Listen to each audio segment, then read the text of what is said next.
Aparigraha from the Yamas of Patanjali's Yoga Sutras is the combination of the Sanskrit word parigraha and the prefix a, which means the opposite. Parigraha means covetousness, greed, avariciousness, the character that would take things which are inappropriate to take and to hold on to things which are inappropriate to hold on to. So aparigraha is often translated as non-possessiveness, non-covetousness.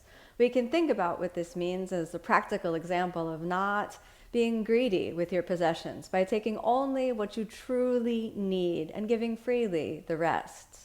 So often we spend our lives worrying about how we can get more. If we have one t-shirt, we want another t-shirt. If we have $1 million, we want a second $1 million.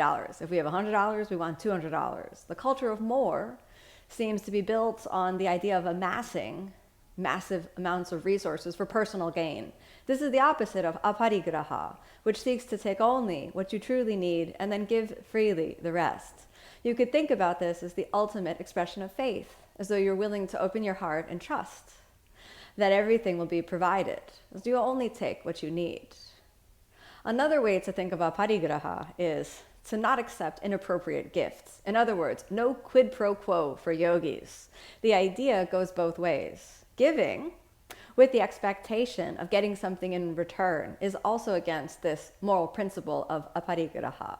Similarly, accepting a gift when there are strings attached and you know you'll have to do a favor for that gift out in the future is also against aparigraha.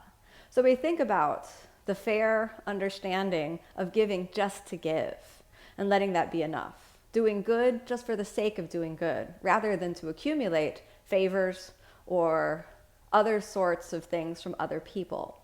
When we think about this concept, it's actually quite hard to apply.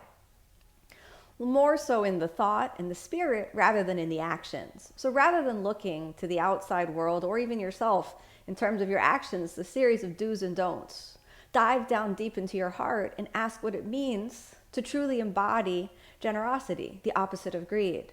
You can only be truly generous when you have full faith that your cup will be filled and you don't have to worry and run around trying to survive moment to moment.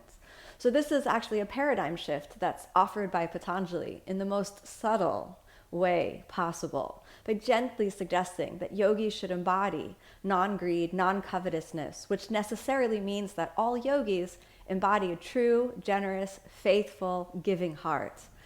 The faithful heart is able to give without need of guarantee of any particular result, because that comes straight from the heart. Pure and unconditional giving only comes when your cup is completely filled from the inside. This is why we practice yoga, so that we can find that source of inexhaustible energy within.